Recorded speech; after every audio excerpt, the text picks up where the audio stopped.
right, so welcome to the Sociocultural Approach to a Vision session.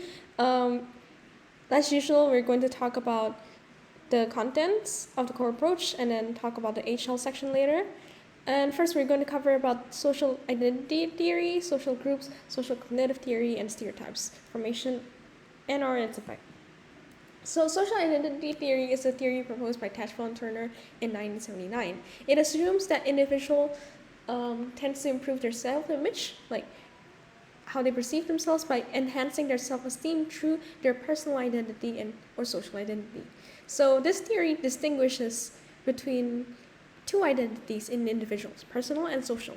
And how they can determine this is that they, according to this theory, the groups of identities that you're in, or whether you identify another group as you're not a part of your identity, is through social categorization, where you determine which group is the in groups, which one are the out groups, which one are we, which one are they. Then you would identify with one of the groups and finally compare socially. So because the in groups you're in tend to define what your identity is, you tend to compare your own group with other people's groups, and this tends to be biased in in-group favoritism, because if you favor your in-group, that means that that's also beneficial for you because it has a salience, or it has an effect to your identity. Because if an individual believes that the in-group has a higher positive value, then they would have increased self-esteem. However, with more negative values of their in-group, then there are two possibilities. First is that people with permeability, like people with the flexibility to change their identity, would change to another group, while people who are impermeable, who don't have the flexibility to change their in-groups in that situation, would try to find ways to make their in-group seem positive. One of the ways that Tashwell argued was to make their in-group seem positive is to discriminate against out-groups. So here's a hopefully a diagram to help you understand more easily what's going on. So you can see personal, social identity. Those are two different identities, but sometimes one can overlap the other, but they can also, sometimes they can overlap, right? And in this specific scenario, we're talking about culture and how your surroundings affect your identity, and then social categorization, distinct social groups, the in groups and out groups, and whether how you view the in groups and out groups can also affect your behavior, and etc. So okay, for really specific, I tried to look for really specific social identity theory evaluations. I'm pretty sure there's a lot more evaluations out there that are specific to the studies that you use for social cultural approach in general, because so a bit tangent with my explanation here is that social cultural approach studies and their evaluations are mostly specific to their studies, in my opinion. So it was kind of hard to find theory-specific studies because of how they're mostly overlapping theories and general phenomenon descriptions. However, in social identity theory, Tashwell assumes that intergroup conflict is not required for discrimination to occur. So this is a limitation, because there are situations it cannot explain when intergroup conflict occurs and how that affects the discrimination and etc. It does not consider that aspect, and it assumes that if there's in-group, out-group, then discrimination will occur, when that's not always the case, right? Because there are times when you know that there's an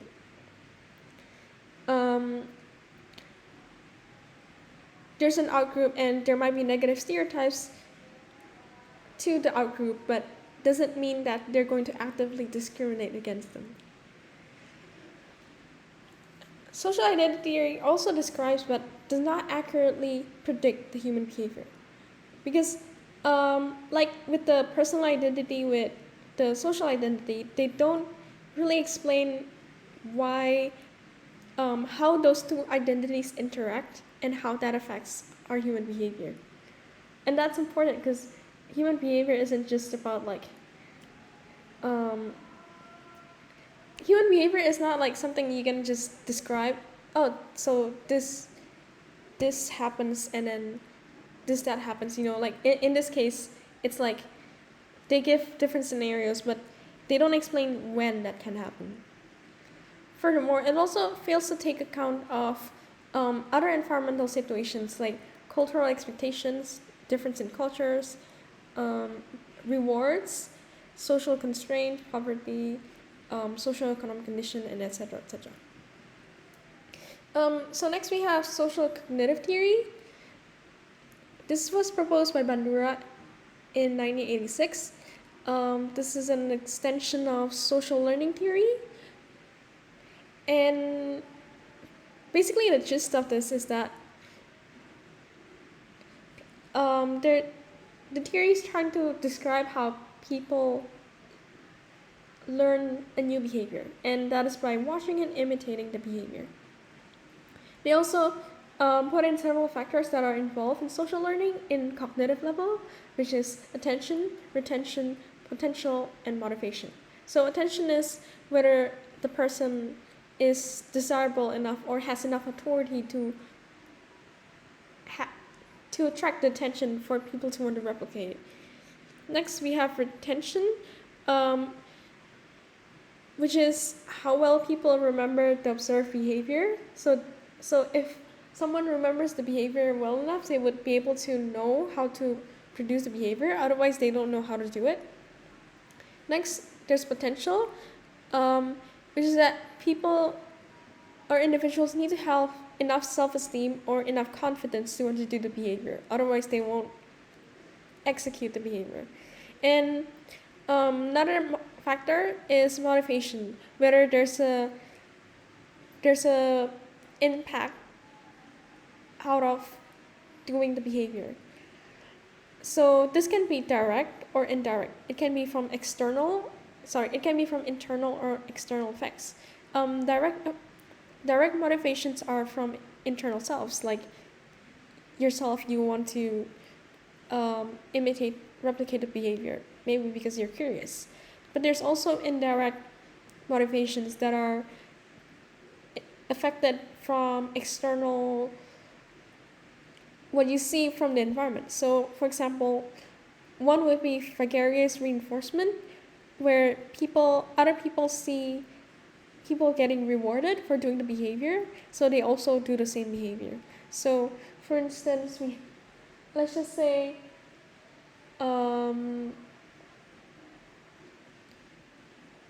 a student in class who acts kind to all their classmates and treats all their classmates fairly gets the Student Excellence Award. So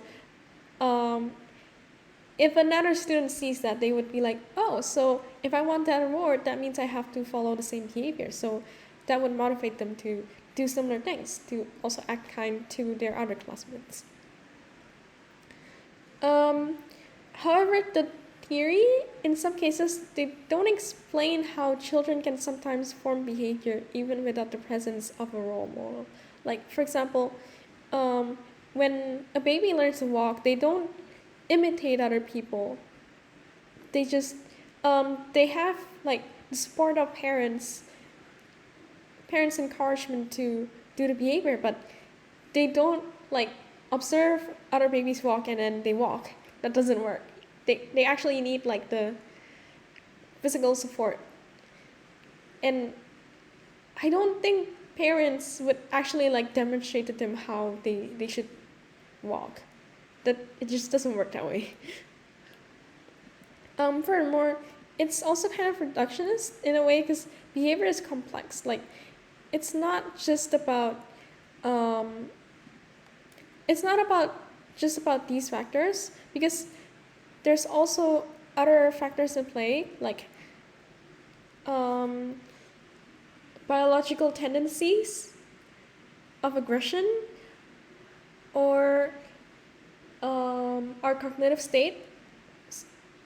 I mean, in here, we do explain some aspects of the cognitive conditions, like having enough self-esteem, etc. But we don't consider their personality or their we don't consider things like their personality. What if they haven't? These kids have a tendency to be rebellious, so they tend to like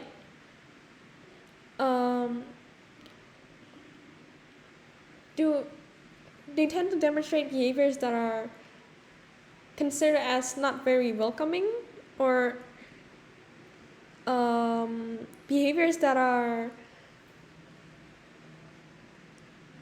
they're like not necessarily rewarded, but they do it anyway because they're interested in doing the behavior. So the theory does not consider those kind of aspects. So that is something to note on. Next, we have stereotypes, which is a social perception of their in-groups or attributes. So this is a generalization usually made by in-groups and their members.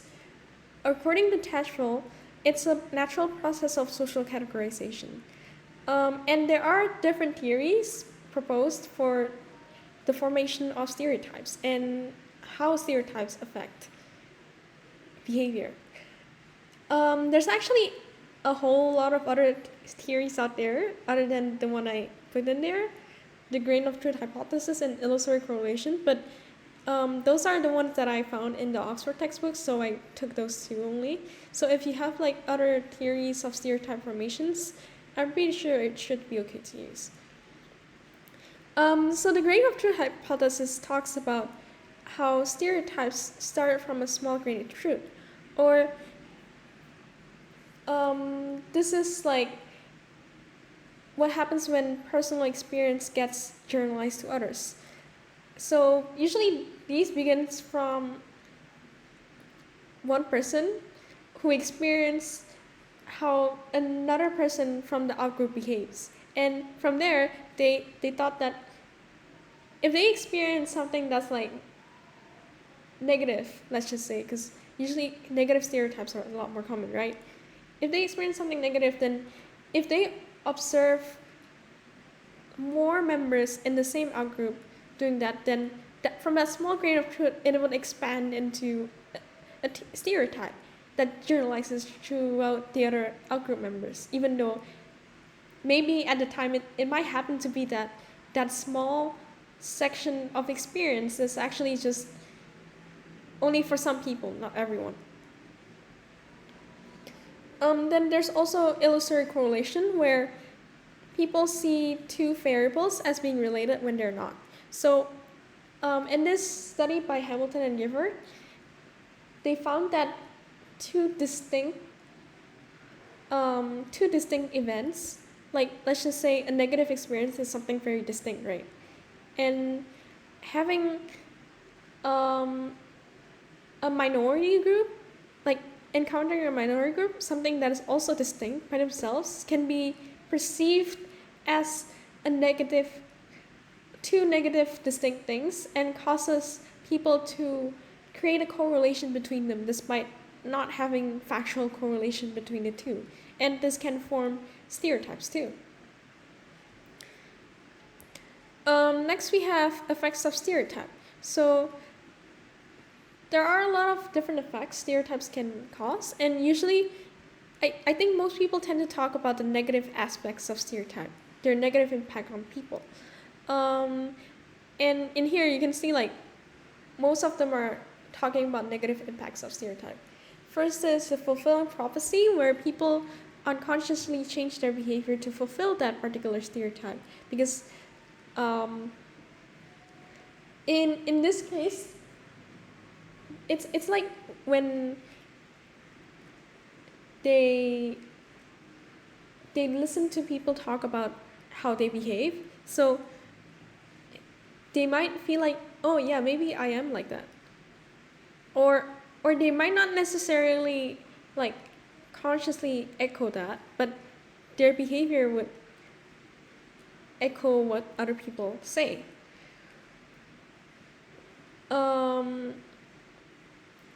In this scenario, it's kind of like how, I mean, this scenario really depends like from person to person. It's hard to like tie one phenomenon down, because otherwise it would like also kind of be stereotyping people. And then next we have stereotype threats, where people tend to be anxious of conforming to a certain stereotype because maybe they feel like they're not like that, or they don't want to be that certain stereotype. But then this anxiety of conforming to the stereotype causes them to conform to the stereotype. And then finally, another effect of stereotype involves memory distortion. So since if you remember from like the cognitive approach that we learned, stereotype in a way is a form of schema.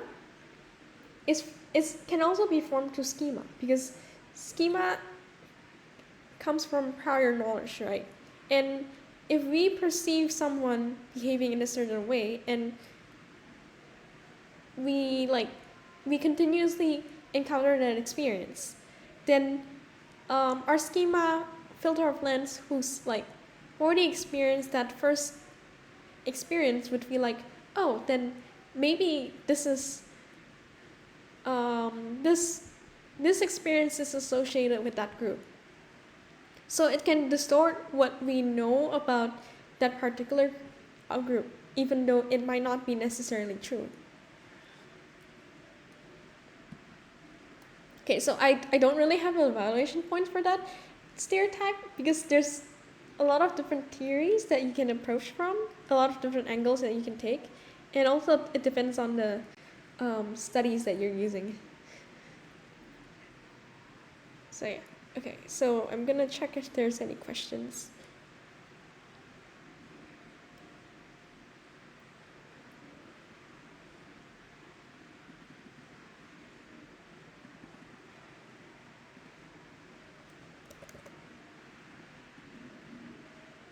Okay, there's not really any questions, so I'll just move on. Oh wait, this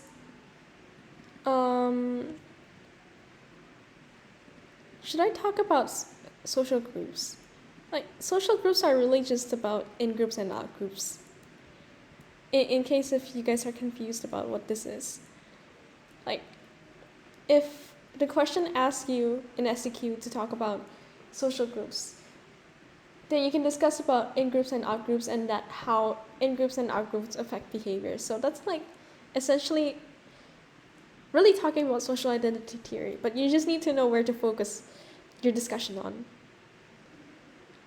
You know, because for social identity theory, it focuses more on like the social categorization, social identification, and social comparison. And also personal and social identity. The in-group and out-group is like an additional terminology that you should know in social identity theory in order to explain it out more cohesively. So yeah.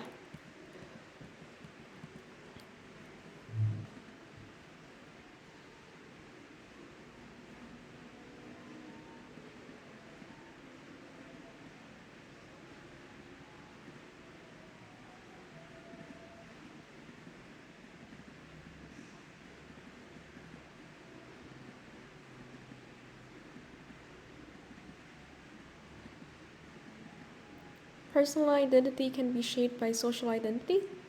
Yeah, to some extent they can affect each other, but we don't know to what extent exactly. Like, there are two distinct identities, but they can also overlap sometimes.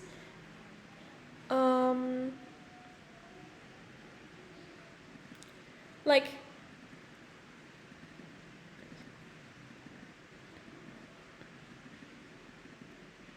let me think of a personal example that I can use.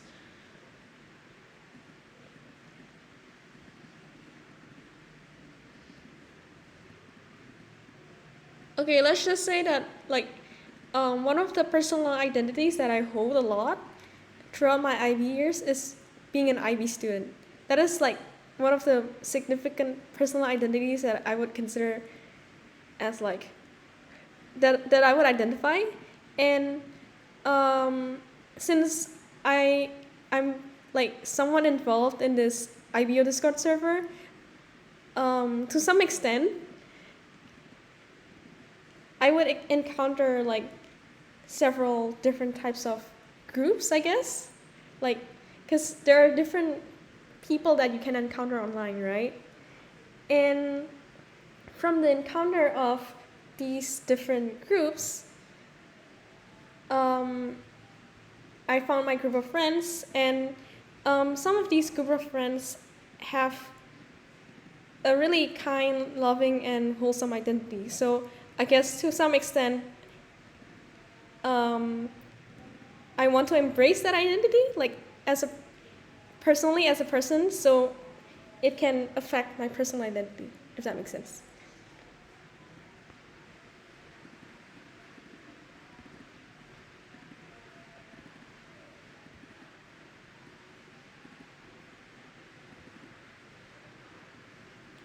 Yeah, okay.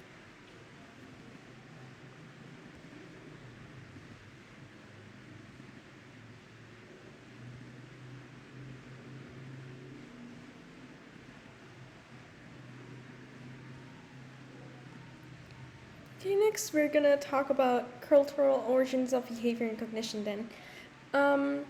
In here we can, something that's gonna be asked is about cultural groups for the additional terms.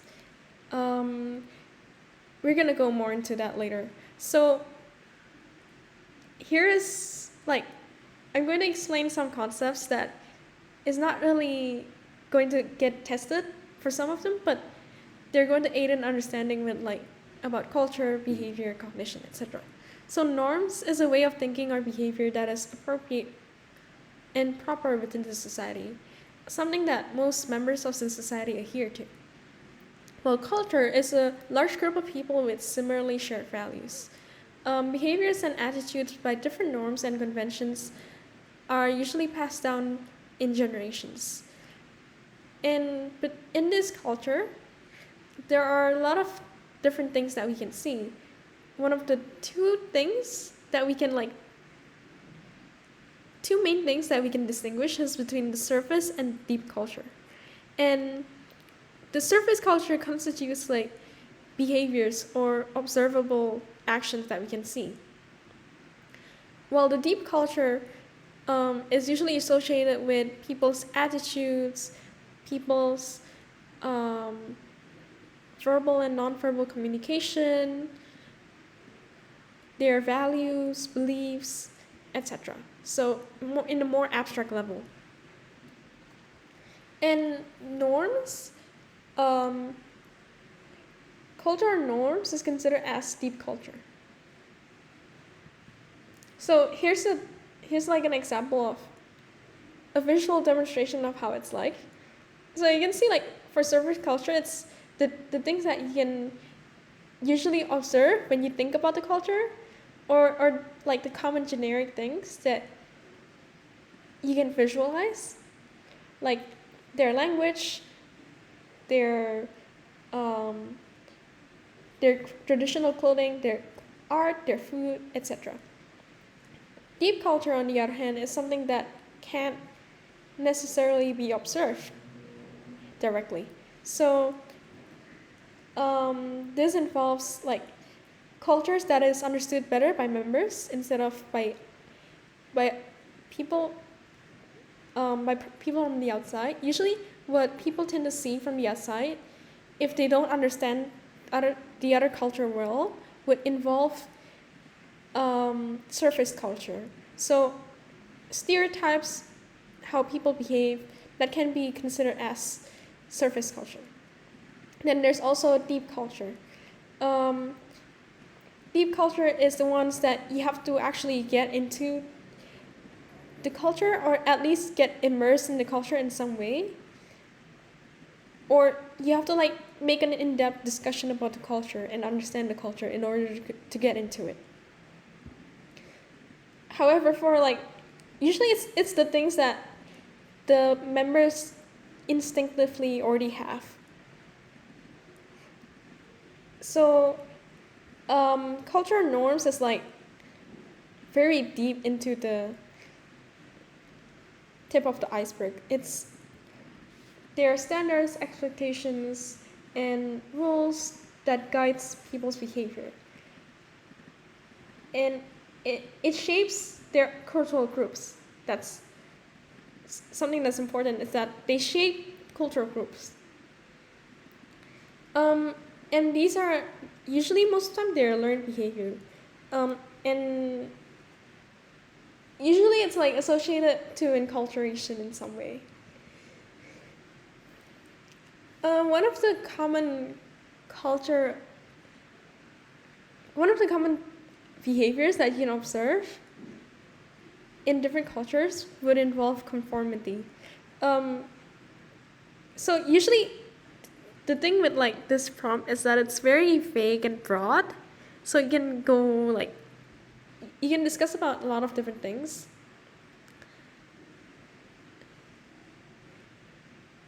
And you can involve, a lot of different topics from the other topics in the sociocultural approach. However, I think what most teachers tend to discuss when talking about culture and behavior and cognition is about conformity, which is a tendency for someone to adjust one's behaviors to follow a certain cultural group standard. This is due to the existence of those cultural norms. So there are different types of conformity. First is informational social influence, when you're trying to conform to figure out how people behave, to fit into the culture that another culture has. Then the other one would be normative social influence, where you tend to conform because you want to be liked or accepted in the culture. There's also public compliance, where you tend to like try to comply just because you want to do it on the outside, even though you disagree personally due to the clashing values and beliefs.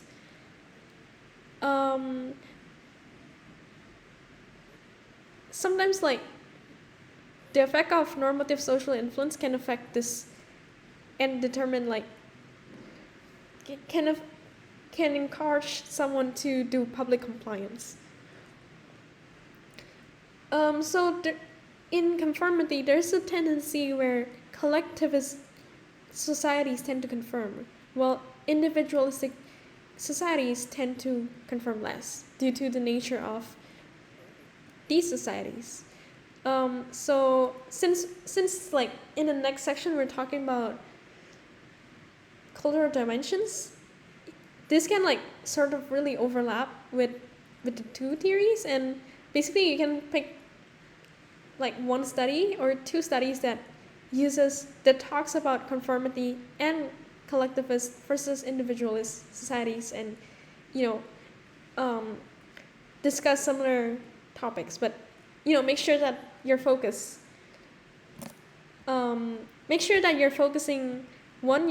on culture and on behavior and on cognition, and then for the other one, make sure that you're focusing on the discussion of cultural dimensions. Yeah. So cultural dimensions is a framework that is proposed by Hospitalet in 1980s. He proposed this theory to shape the behavior of cultures and to provide a general like structure to differentiate between different cultures in order for people to communicate more easily, especially with like the clash of the different cultures. So there's actually a lot of different frameworks that you need to consider when talking about cultural dimensions. But usually in IB, you can just focus on one cultural dimension and discuss like the clashes and how they affect behavior. You don't have to know all of them, just know the ones that your study is discussing on. And one of the common ones is individualism and collectivism. So individualism involves communities that are independent, self-achieving, competitive, private. They have their own private space. They tend to want to have their own private space. Encourage uniqueness in their members, self-sufficiency, and demands personal responsibility. Then meanwhile, we have collectivist societies, which tends to involve interdependence, belonging, a sense of community, like togetherness, relatedness. They tend to praise group achievements when like someone achieves something. If that person is a part of group A, then they consider that a group A achievement, not one person achievement.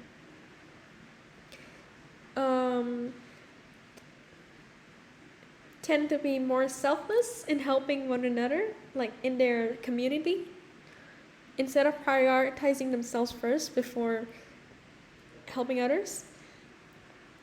And tend to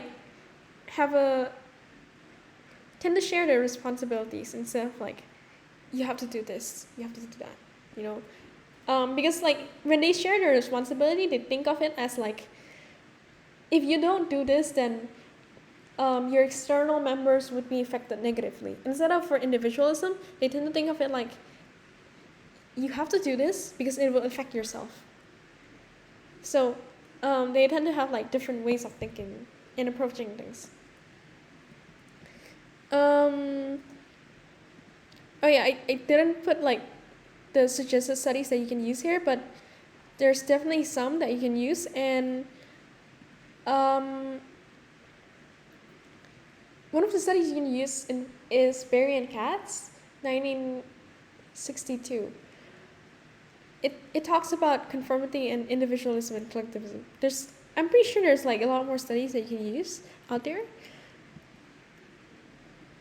but we're not gonna like discuss it here.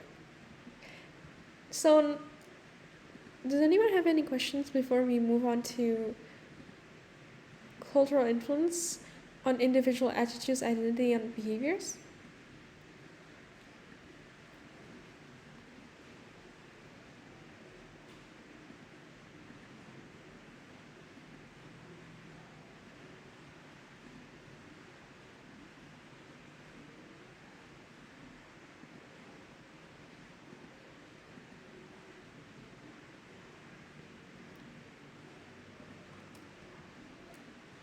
Yeah, high power distance deals with authority.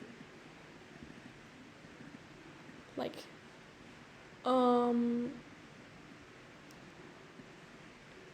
this is something to do with like how much they respect their authorities. So in some communities, they like really respect their authorities because, let's just say, if you rebel or you say no to the authorities, like, or to the elderlies who are considered as authorities, that's considered very disrespectful.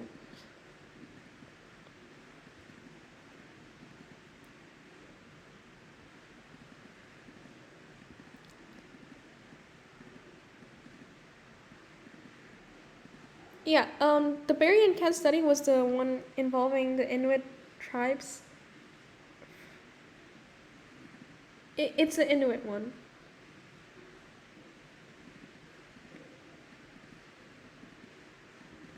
Americans versus Japanese is,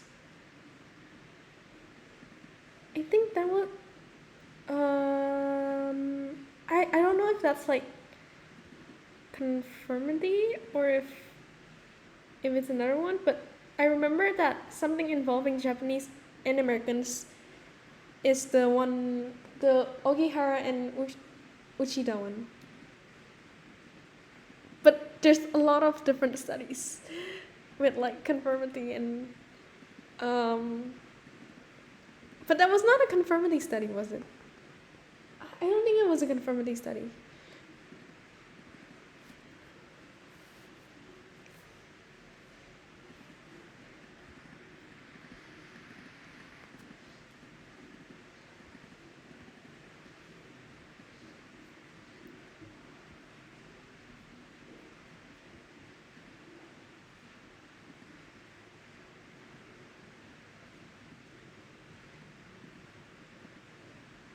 Oh yeah, okay. I've never encountered that study before.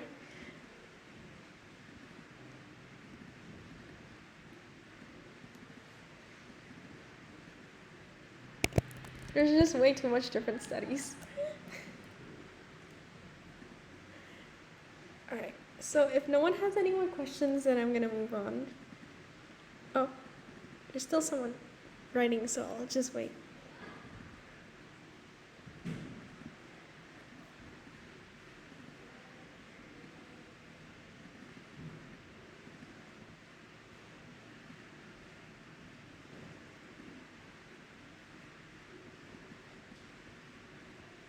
Alright.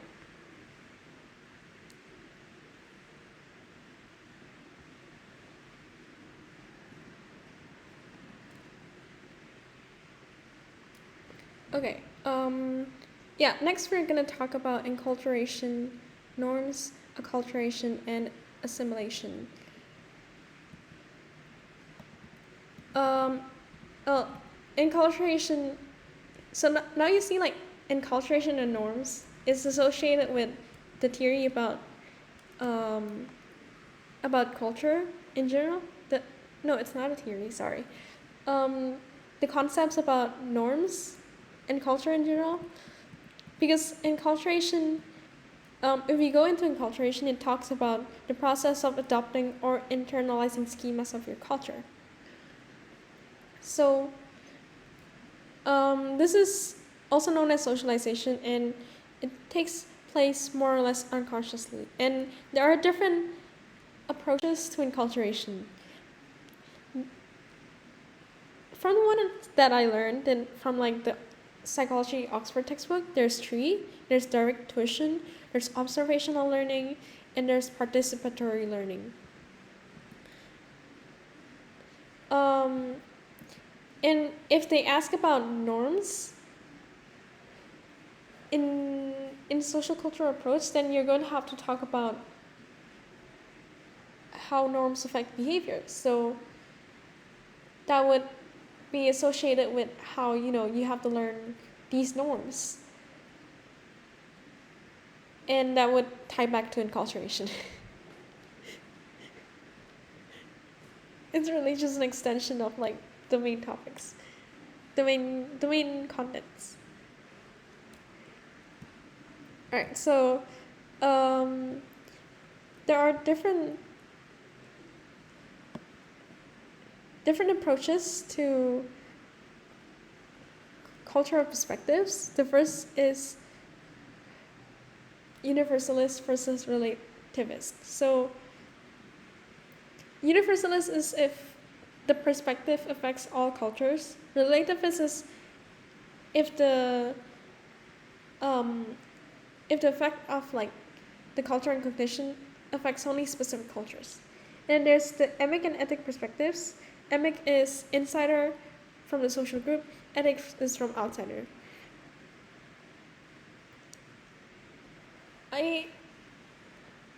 For this one, I'm not entirely sure if you need to know the terminologies and like remember it in the exam, because as far as I know, it just helps with like your understanding of the like enculturation, acculturation topics.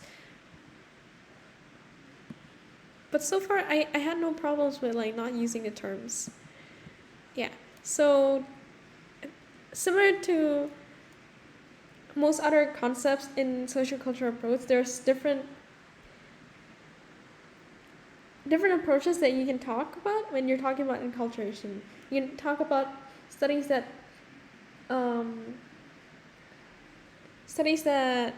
discusses about direct tuition, so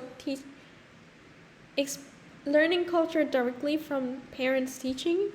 There's also from observational learning. This is also associated with the social cognitive theory. Sorry, that's not social cognitive learning theory, it's social cognitive theory. A study that you can use for this would be a study by Otto and Rochat in 2004. And then there's also participatory learning, where an individual engaged in the activity and then transfer learning to future situations. So in here, in participatory learning, you have to involve people in order for them to learn the culture. I mean, that's pretty much it in enculturation. Then for acculturation, it's a process of physiological and cultural change. Acculturation is basically what happens if you encounter two different cultures. So, according to Berry in 2008, if you want to learn or experience a new culture, or if your situation places you in a place where you have to encounter a new culture, then there are different behavioral responses to those cultures. That is what Berry called as acculturative strategies. So if someone is open to the new culture, so they're interested to learn more about the culture, then, and if they are still interested enough to retain their own culture, they still want to retain their old culture, then integration will happen. However, if they fail to retain their own culture and decided to neglect their own culture to learn that new culture, then assimilation is what happens. However, if someone is not open to the culture, they're close-minded of that particular culture, and only wants to learn their own culture, then they would be separating themselves from the new culture. However, if that encounter, the encounter of both cultures causes them to reject both cultures, then marginalization would happen. And this acculturation process can result in acculturative stress, which is a specific stress term specifically for what happens if you experience the two cultural clashes.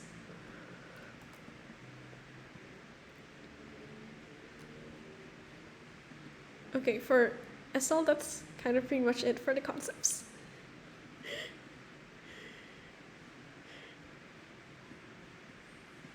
You guys have any more questions?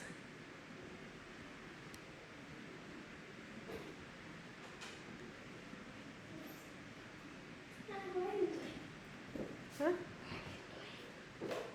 I'm having a session, kind of teaching people psychology.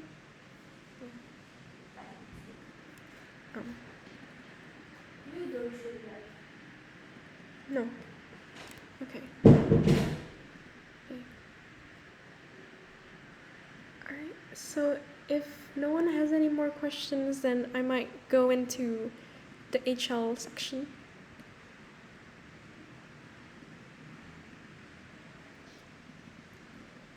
Thank you for coming. Thank you for coming, Candace, and thank you, Sharky Panda.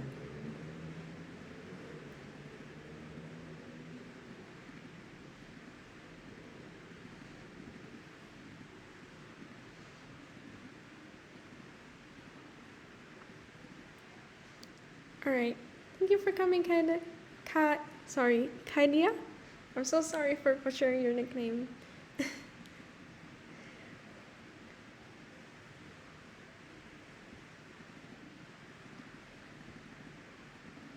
Thank you, I rolled it. Good luck to HLs. Yeah, good luck to HLs. HLs are actually um, like the social cultural approach in general. There are pretty much big overlaps with the HL content, the globalization content, with the stuff that we already know we're supposed to learn. But that kind of I don't know, but sometimes it becomes confusing because of that.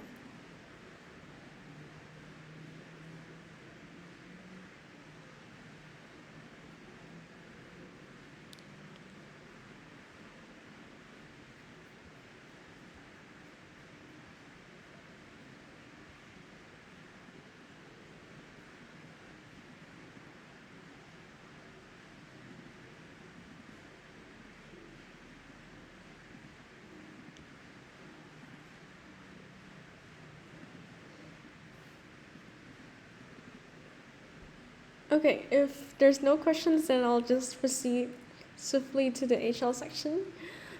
Okay, so before we proceed, something to clarify is that in the original syllabus, they changed the topics that you should know for HL from the effect of globalization on behavior and the effect of interaction from local and global influences on behavior. So there's actually 3 of them, including the research methods thingy.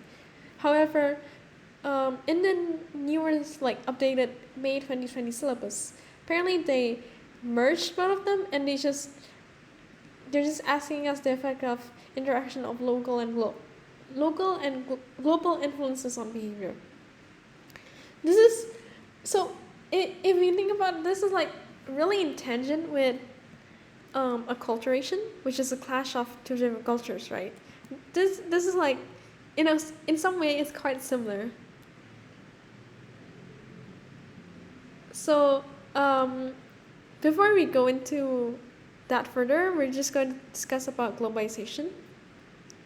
Globalization is, according to Scholl, 2005, it's what happens when people become more able, physically, legally, culturally, psychologically, to engage with each other in the world, like what we're doing right now. This is very effective communication between people all around the world. It's when the rapid development of technology causes a fall in the cost of communicating with each other, so it allows us to share information very quickly. Globalization is basically process of interaction and integration with people in different nations. There's local culture, which is the culture that we grow up and share the same environment in, while there's also global culture, the culture that we learn and adapt by other cultures. So there are different effects of globalization, and these effects will, to some extent, always pertain between local and global cultures. There are some, I guess one of the distinct things that we can take from globalization is the creation of global social identity, which was proposed by Giddens in 1991.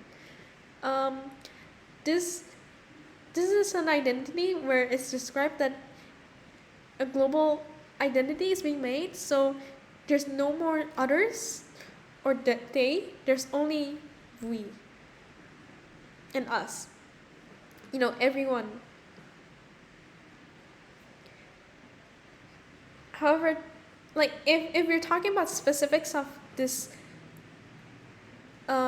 new, it's kind of like a new culture, but a global culture.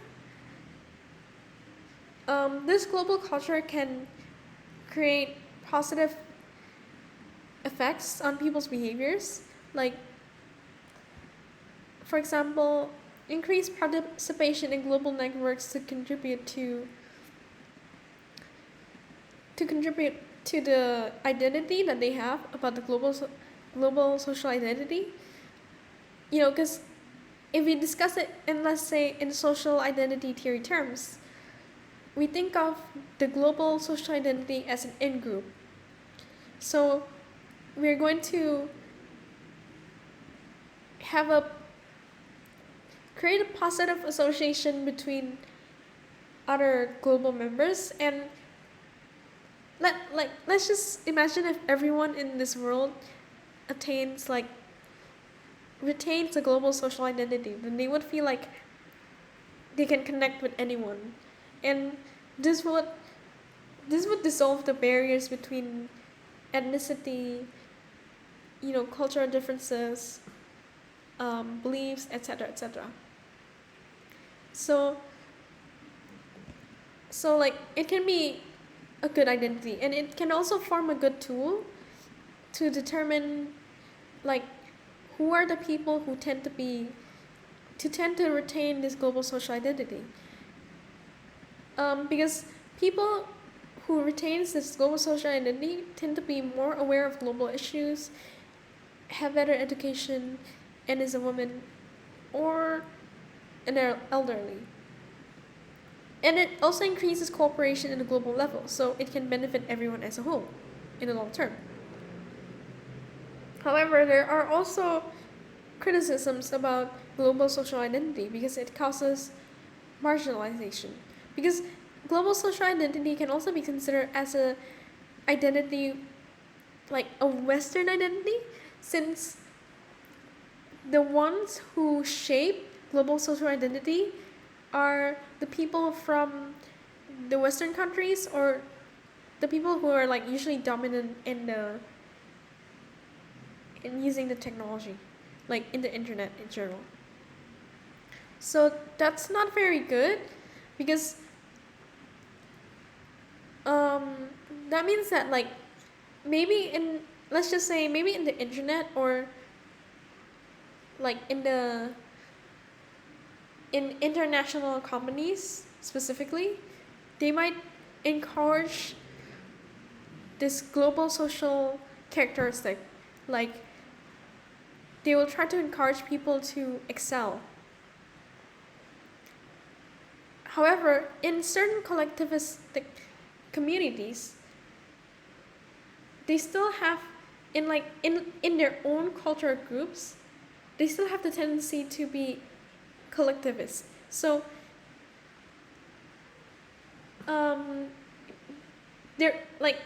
there's some sort of conflict going on here between the local cultural groups they're in and the global identity that they're expected to follow. And this can cause marginalization because they might feel like they don't belong to each other. For the study name of Hikikomori,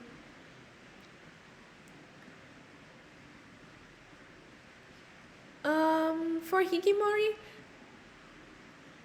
I don't remember if there's a specific study that specifically discusses about Hikikomori, but there's a study by Ogihara and Uchida in 2014 that talks about how people in the Japanese society are becoming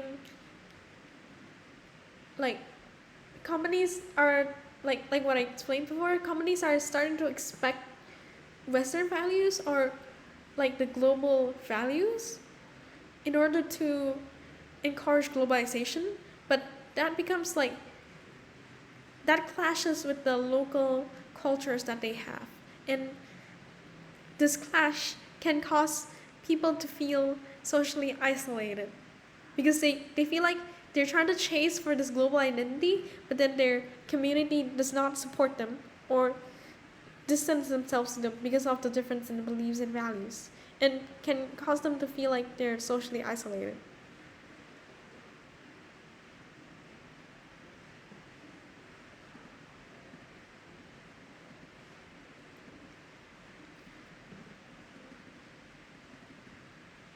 Yeah, okay, so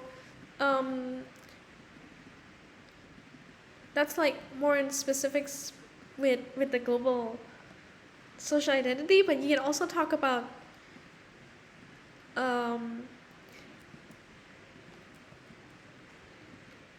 like I said before, you can also talk about the acculturation phenomenon. So if you have a study that talks about, for example, about immigrants and their experience with a global culture, that would also work. Study for this.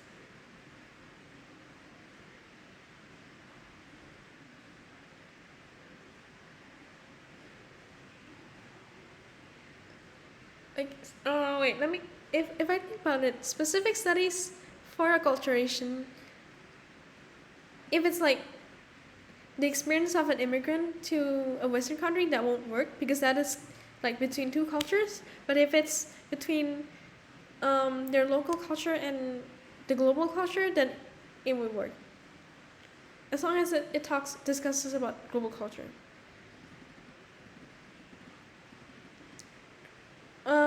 Actually, for like the ones that we discussed before, if you want to talk about like similar points, you can also talk about it in the perspective of acculturation, because the clashes of two different cultures, and whether that leads to integration, separation, assimilation, or marginalization. It also relates. Did it relate? Yeah, okay. It already relates to people's attitudes, identity, behavior and cognition, etc. Yeah. I mean, that's pretty much it for social.